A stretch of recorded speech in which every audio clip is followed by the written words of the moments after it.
What is going on, ladies and gentlemen? Welcome back to a brand new segment about Diablo 3 covering various builds in the game. Now what I'm going to be attempting to do here is, with the addition of the skill calculator to the Diablo 3 community site, I did want to spend some time looking at possible various builds in the game for several different types of characters. Now we will be taking a look at all 5 classes and talking about different types of PvP and PvE builds. I think one thing that is very important to realize is that in this game, in Diablo 3, there are numerous viable builds, and things are so situational that there isn't really one corner build, at least as of this point in time. So I'm going to spend some time theory crafting with you guys, and today we're going to be starting off first and foremost with the Barbarian, looking at a PvP build.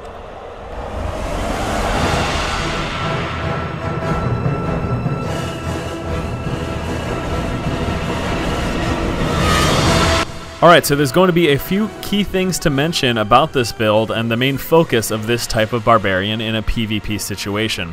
First and foremost, this is going to be an anti-caster type build. Now, if we're looking at any PvP in any type of RPG game, basically how things play out is you have the melee characters and then you have the range characters. And the main point of this type of engagement is that the melee character is always struggling to get within range and actually keep the caster within range long enough to do damage. So you will always see range casters and range melee using some sort of snares, slows, or anything like that to keep the melee characters at bay.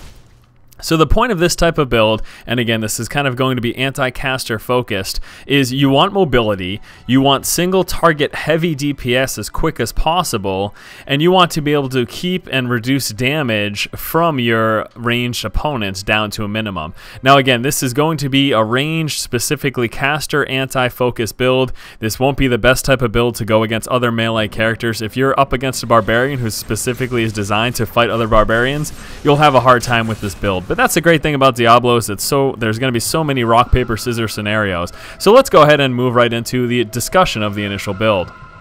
Starting things off, we have Frenzy. This is great single-person DPS, and the most fantastic thing about this is that it buffs you up the more you use it. So getting within range of the caster, you'll be able to quickly work up your attack speed, and this is absolutely fantastic. The best thing about it is the rune that I have selected for it. Using the Crimson rune, it's going to give you the Maniac buff, which will increase damage by 24% for each frenzy effect on it. So the point of this is you're going to get within range of the caster, use frenzy, and you'll be buffing up your total damage output. This will allow you to use your heavy damage dealers that we'll be taking a look at later down in the skill tree, and with that damage buff, you'll be all of a sudden doing tremendous amounts of damage.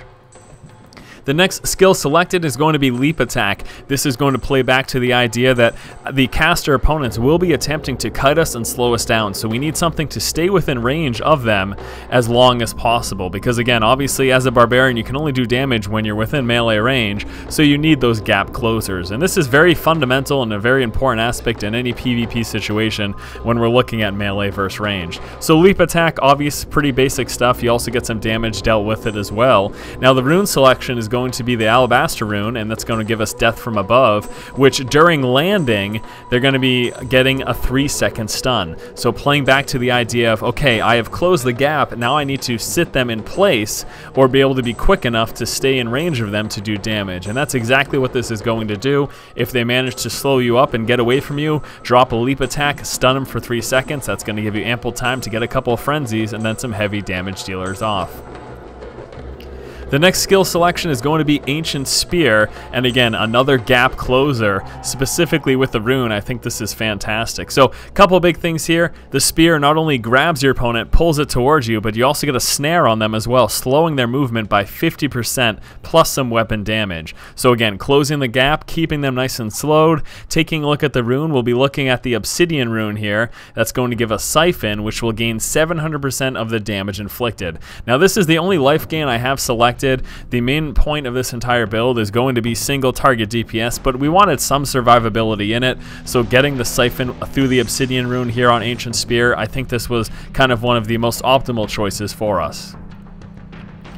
Next up, we have Hammer of the Ancients. Now, I talked about how Frenzy is going to not only build up our attack speed, but build up the damage, the total damage that we get through the Maniac Crimson Rune attached to Frenzy. So with the Hammer of the Ancients, this is absolutely fantastic single target DPS, 180% weapon damage with a 15% increased chance to crit, but taking a look at the rune as well, with the Crimson Rune gives a smash. Now, you have to be more precise, but as long as you're a solid player and you're able to hit your target, with the Crimson Rune, we will have 396% weapon damage increase. So obviously Hammer of Ancients is going to be fantastic single target damage. This, in addition to the Frenzy buff, as long as we build up our buff with Frenzy, then drop a couple Hammer of the Ancients as our rage dump, will put you in a phenomenal position to be dropping opponents very quickly.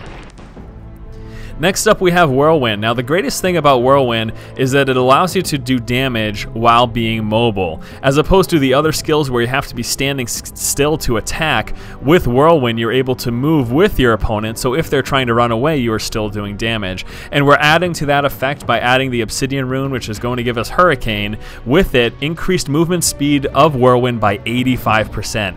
Even if you are snared, if your opponent has dropped some sort of slow on you, if you Whirlwind with this rune, 85% increased movement speed will have you on your target 100% of the time. So again, the benefit of this type of damage dealing ability with Whirlwind is that while your opponent is moving away, you are sticking with them and you are consistently doing damage. This is a fantastic ability to have in your arsenal. And then the last of the active skills is going to be Ignore Pain. This is a pretty basic one. This is one more of our survivability tools in addition to the rune that we have on Ancient Spear, which is going to give us life gain. Ignore Pain is a great way to help mitigate damage incoming from any of your opponents. The best thing about this, though, is the golden rune with it gives us Bravado. Now, with Bravado, we get a few effects. You get 50% weapon damage to anyone within 28 yards. You also get a knockback to anyone within 28 yards.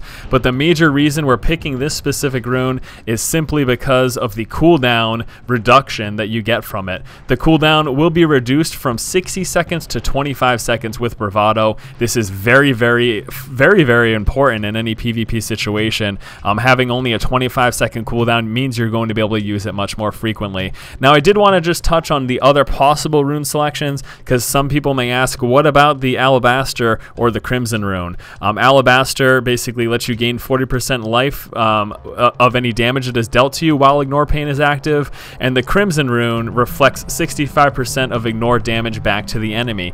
The reason we're not selecting these is because it is very likely in any PvP situation, knowing that those two runes are available, whenever your opponents see Ignore Pain go up, they just won't attack you. So then all of a sudden these runes become 100% pointless. You're not going to get life gain, you're not going to reflect damage if your opponents are smart enough to just not attack you whenever Ignore Pain is up.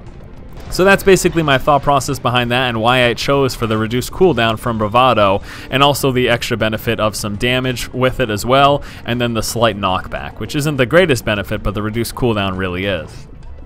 And now on to the passive skills. So many different options, but I decided to go with ones that would stick to the theme of this Barbarian. It's going to be the Gap Closer, the Single Target DPS, and the Anti-Caster type of Barbarian for PvP.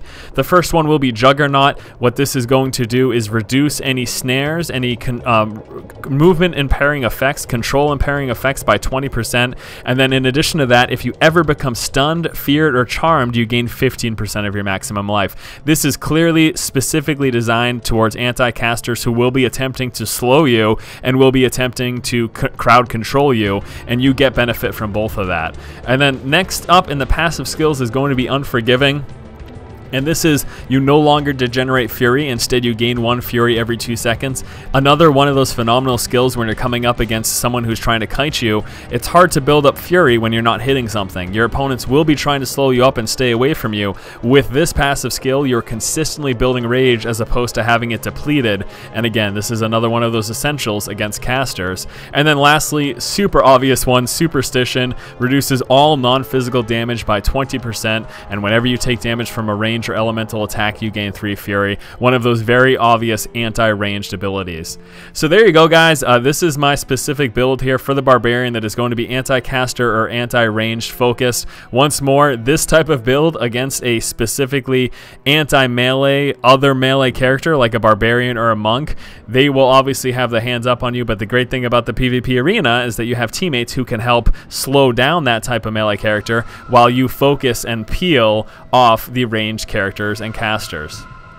Alright guys, thank you so much. Hopefully you have enjoyed this new segment. I will be doing this for all classes, not just the PvP. I will also be going into the PvE scenario. Please let me know in the comments below what you think, if you like this segment, and if you would like me to continue. As always, guys, if you like the content, please go ahead and subscribe to the channel. Thank you so much for watching. Keep watching and keep owning.